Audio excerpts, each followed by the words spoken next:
guest. Well, I'm trying to think about how I best want to introduce him, because he certainly is a man of all seasons.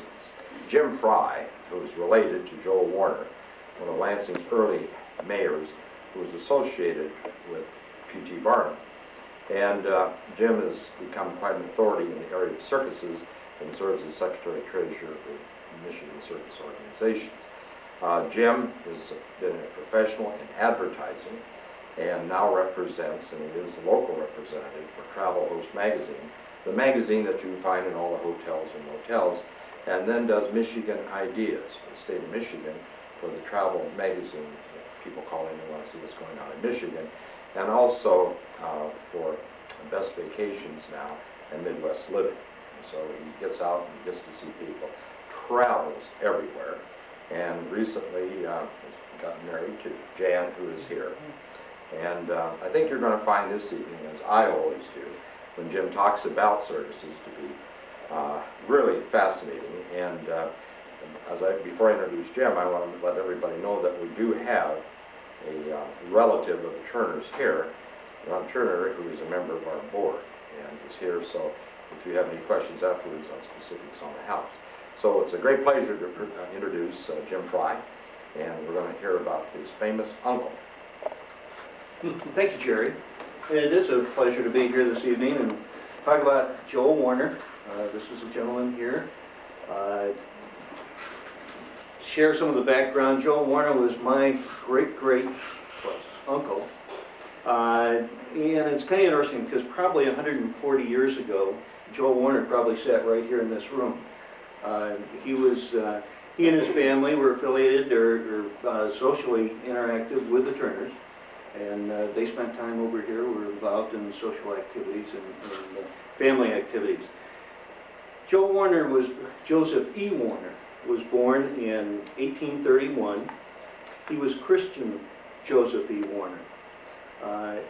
And that is basically how he was known around Lansing and as he was known as mayor of Lansing. However, as you look back into the circus history, he was known as Joel, J-O-E-L, or J-E-W Warner.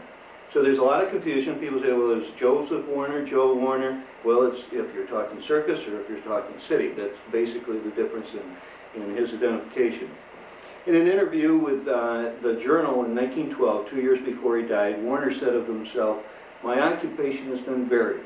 It's been a painter, sailor, elephant hunter, circus owner, politician, lecturer, and trader in all civilized countries. But at last, like the proverbial chicken, I always came home to Lansing." At that time, the paper characterized him as Lansing's most cosmopolitan resident, and indeed at that time he was. Warner's parents moved to Detroit in the mid-1830s, and he was 16 years old when his father took him to see his first circus. And at that time, he became very enamored with it, and he said later, "I became show-struck and resolved that when I became old enough, I would join one," which he did. Patience, however, was not one of Joel Warner's virtues. In 1849, at the age of 17, he left home to seek his fortune. However, this departure resulted from his whipping the schoolmaster and was being kicked out of school. So with $3 that he borrowed from his aunt, he walked the 84 miles into Lansing, which was then known as the New El Dorado. In the spring of 1850, he arrived here poor, patched, and penniless. However, he was fortunate enough to be taken under the wings of Mr. and Mrs. William and Betsy Dreyer, and worked with Mr. Dreyer in his wagon-making business. It was during that time that he met Dreyer's daughter, Mary. And while his first stay in Lansing was brief, both Mary and Lansing had quite an impression on him as he came back 7 years later, married Mary, and was elected an alderman. But I'm getting ahead of the story. So, in his early teens, Joel Warner traveled with a Frenchman named Pulis. Now, Pulis was a sleight-of-hand performer. In the winter seasons, Pulis went about the country entertaining in taverns and schools. In the summer, he peddled fish. And one winter, Warner joined the old professor with the purpose of learning and perfecting his tricks.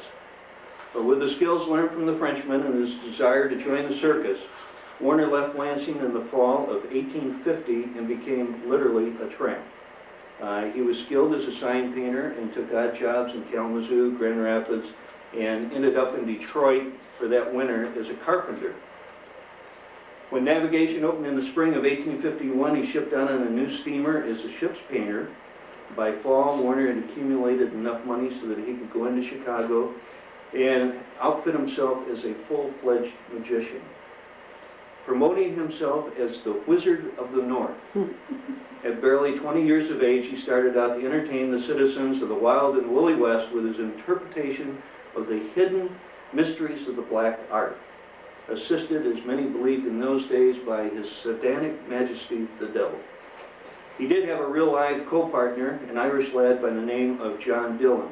Warner would astonish the multitudes with his tricks, and between acts, John would tickle their musical instincts with Irish songs.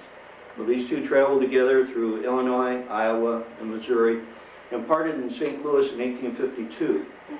From there, Warner went to New Orleans, where he was the well-known circus owner, Dan Rice, had opened a museum. Warner said of himself at that time, "I was a bit of a sight. I had not yet reached an age where I could have a mature, fierce-looking mustache, but my hair was long and hung tangled on as a tangled mass on my shoulders. My wearing apparel showed signs of hard luck. This period had been a trying ordeal in my young life, and I realized that I had to rise to fame or go back to oblivion on my next move." As it turned out, Dan Rice won an attraction, and Warner filled the bill. He was hired, money was advanced for him to get an outfit to be appropriate for the stage and get his apparatus out of hock. His engagement was a success. It lasted 3 months, at which time he was well clothed and could flash 5 $20 gold pieces. Though not yet 21, his fame as a magician had reached Cincinnati, where he was booked for the season at the Frank Museum. While filling this engagement, the opportunity came to join the circus, and for the next 40 years, this was going to be his primary occupation. His first experience with the circus was as assistant agent to 2 former employees of Dan Rice. They had gone into partnership with a steamboat engineer and formed Whitbeck and Company's original one-horse show. Sounds pretty exciting. The show left Cincinnati in the spring of 1853, hitting most of the principal towns on their way into Pittsburgh. There they transferred to canal boats to Pittsburgh on the Pittsburgh and Erie Canal, and at the end of the season they returned to Cincinnati, disbanded, and management was left bankrupt. Unfortunately, it was not an uncommon experience for circuses, and one that Joel Warner himself would experience later. In the spring of 1854, Warner secured a position as assistant to W.T.B. Van Orden. He was general agent for Spaulding and Rogers North American Circus, which is probably one of the most famous circuses at that time. In those days, what he did was travel in advance of the circus and line up the cities and deal with the influentials and the politicians in order to secure the location and approvals for the circus to perform in the city. More often than not, these were backroom negotiations. And this is probably where he got his initial training in the political arena for his later journeys into the political world. He did well and continued with Spaulding and Rogers for nearly 9 years. During those years, the Spaulding and Rogers Circus established a number of new trends in the circus industry. This is kind of interesting. When they operated on the Mississippi River, they performed on barges and traveled as the Spaulding and Rogers Floating Palace. And this was actually the forerunner of the Mississippi River showboats. When they were traveling on land, they were credited with being the first circus to experience using railroads as transportation. By the mid-1850s, Warner was very successful by all standards, but he was understandably feeling lack of roots. So in 1857, at the age of 27, he returned to Lansing, married, and took the hand of Mary Dreyer. Now, Mary had spunk. That's about the only way to put, because she had to have that in order to put up with the likes of Joel Warner. And she was left on her own a good part of the time. You'll find, located down in our Lansing Library in the city room, historical room, Mary Shaw in her diary. The early entries in the diary will give you a feel of their relationship. The first entry was made the day they left on their honeymoon to New Orleans. It reads, "Started from home, a married woman." It then traces their travels by rail to Chicago and on into Cairo, Illinois, where they boarded a steamboat to New Orleans. Her diary notes that the stay in New Orleans was cut short because Joel had to return to Memphis to pick up with the circus. He took Mary to see the circus aboard the Floating Palace. She indicated in the diary that she enjoyed the circus even though she knew that the following morning she would have to retrace her journey back to Lansing alone and wait 3 months before seeing her new husband again. Warner continued with the Spaulding and Rogers Circus for another 5 years, and in 1862 decided to end his career with the circus and return to Lansing. Not being bashful and inclined to hold his tongue in matters, he quickly found himself involved in Lansing politics and a candidate for city clerk, a position which paid $200 a year. He ran as a Democrat and was the only Democrat elected on that ticket. At that time, our nation was engaged in the Civil War, and everybody was either a Republican or a Copperhead. Now, he was no sooner elected than Dan Rice contacted him and enticed him to rejoin the circus again at a salary of $300 a month. Well, being a prudent person, Warner hired James Bascom to handle the duties of city clerk and left to advertise the circus. And here you get a neat insight into Lansing's politics at that time. At the first meeting of the new council, Bascom was on hand to open the books and to proceed with the work. The council room was over the Thayer drugstore. Well, unfortunately, Warner had made a very major error in appointing Bascom. The entire council was Republican, and Bascom was a Copperhead. They literally threw him out of the second-story window and fell onto a lean-to below. The following morning, Warner received a telegram instructing him to return to Lansing to straighten the matters out. He did this and promptly appointed, interestingly enough, a Mr. Foster, who was his Republican opponent in the election, to take over as his deputy. This quieted the troubled waters, but he did not please his fellow party members. During the season of 1866, while Warner was on the road with Dan Rice, he arranged for the construction of his home on West Willow. It's the home here. It still stands today. It's the red brick home that's adjacent to the car blocks, 2 blocks west of Martin Luther King on Willow. At that time, the street, Willow Street, was Warner Street, and the school was Warner School. At that time, the property included 80 acres, which ran from the road back to the river. And the property was called Beecham Brook.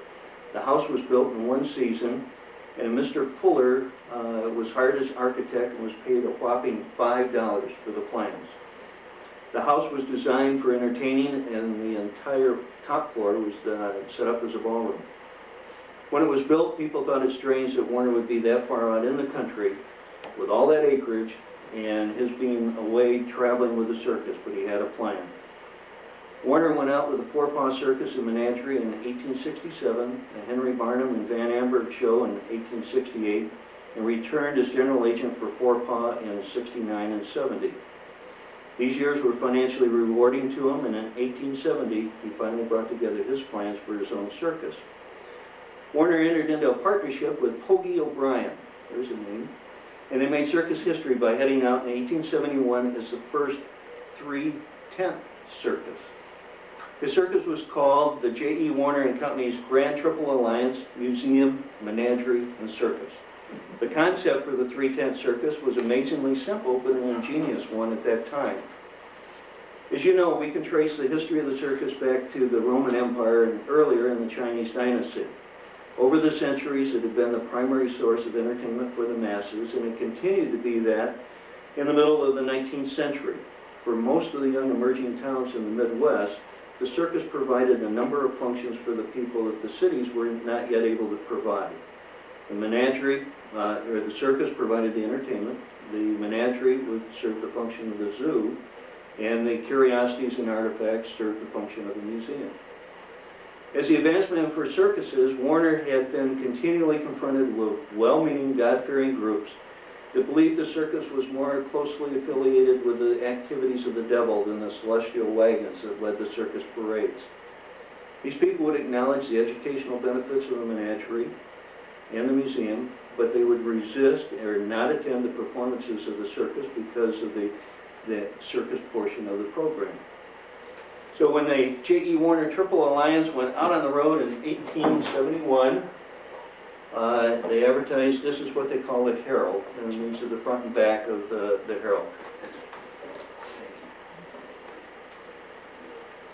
But he presented 3 tents, and we had the 1 tent, of course, for the circus, a 2nd tent for the menagerie, and a 3rd for the museum. And this enabled those that did not favor those that did not favor the circus to come to the menagerie or the museum. The majority of the people went to all 3 tents, but those that chose to do otherwise were able to avoid the circus, but the circus profited from people attending that might not otherwise have attended. So history records J.E. Warner as the originator of the 3-tent circus. And Warner Circus had its impact on Lansing. The museum at the Michigan Agricultural College had been started a few years earlier, but it did not consist of much more than a butterfly collection, a few rocks, and a few artifacts. Warner's museum had some dandy items in it, but there were no curators to prove or challenge the authenticity of these items. But they were crowd pleasers. Admittedly, it was this part of the circus where P.T. Barnum came up with his famous saying about the gullibleness of the public. During the 4 years that Warner Circus made Beecham Brook its winter headquarters, it served as a zoo for Lansing. The Potter Park Zoo wasn't to be founded for another quarter of a century, and Warner put on quite a show for those visitors that wandered out into the country to see his animals. According to an article in the Lansing State Republican, there were well over 200 animals. This included 136 horses, and of course they needed the horses for pulling the wagons and carts and things at that time. Lansing first elephant, this was Empress, and then you had lions and tigers and dozens of other animals that were native to countries all over the world.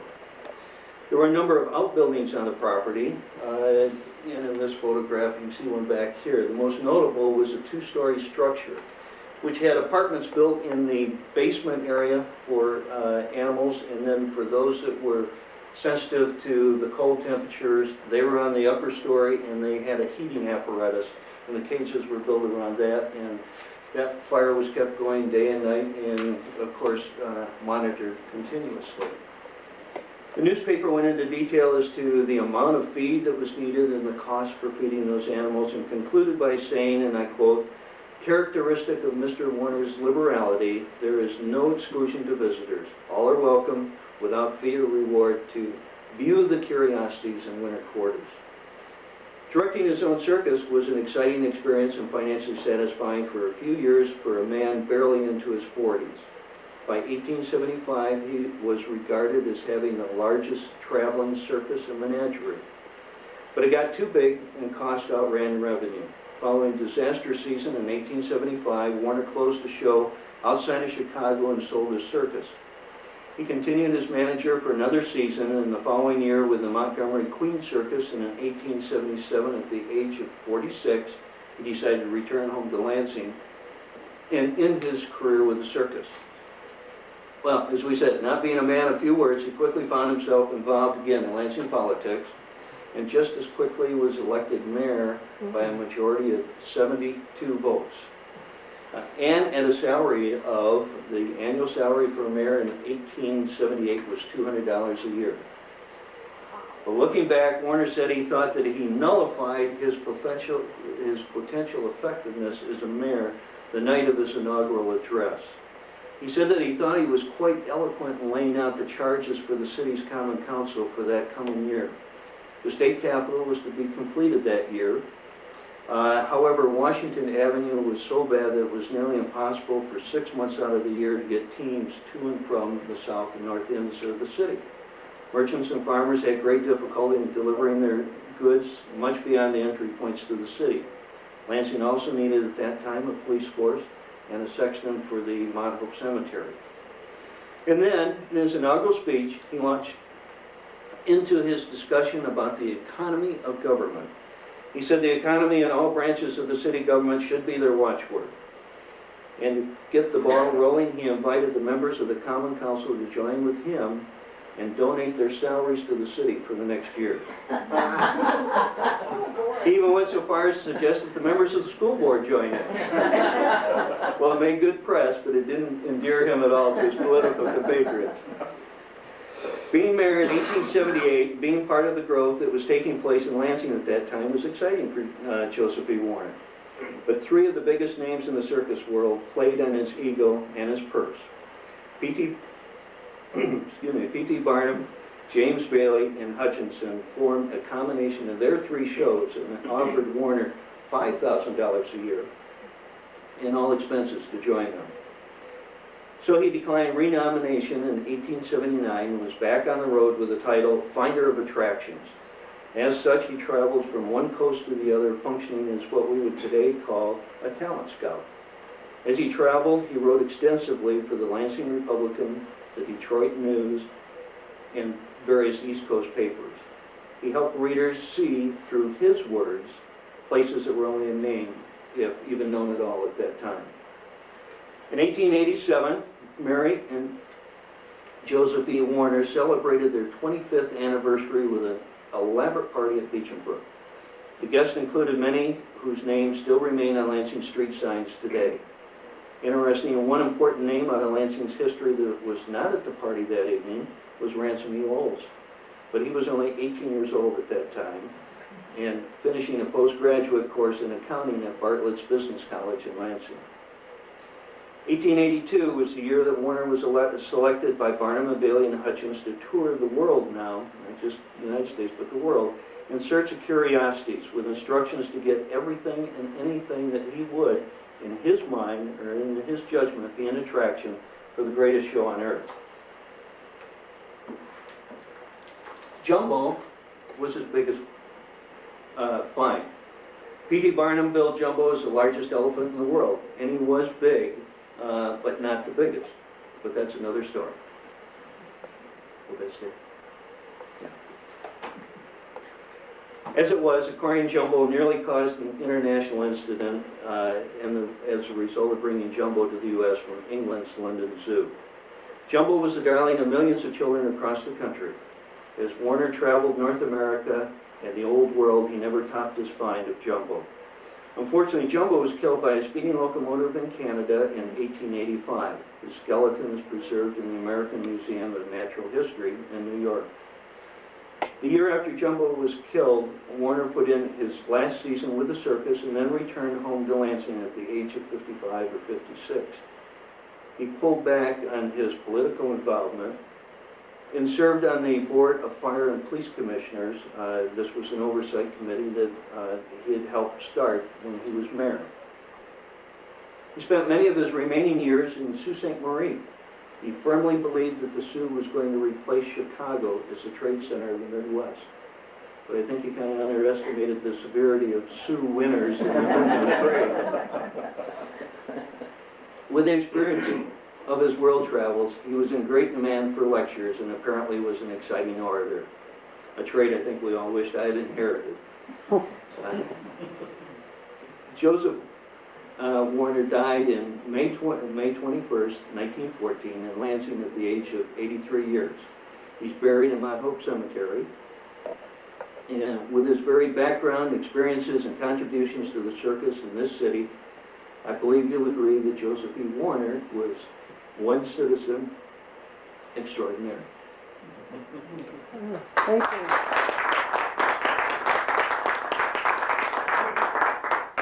If I have a moment, we still, a little bit? Yeah. We had a historical marker dedication 3 years ago to Joseph Warner, and this is down at Riverfront Park. I've got this piece which has got the language for the marker on the back of it. But that was quite an exciting event to bring that together at a time that we had a circus there on the grounds where the circuses originally performed many years ago in the city. I've got a piece here that I brought that we hand out, and Joel, we have an organization here in Michigan called the Joey Warner Top, which is a state organization of the Circus Bands of America. And this is a historical sheet on Joel Warner that we've given to the members there. You're welcome to that. And also, if you're interested in the history of the circus, we have memberships in the available for the Joey Warner Top.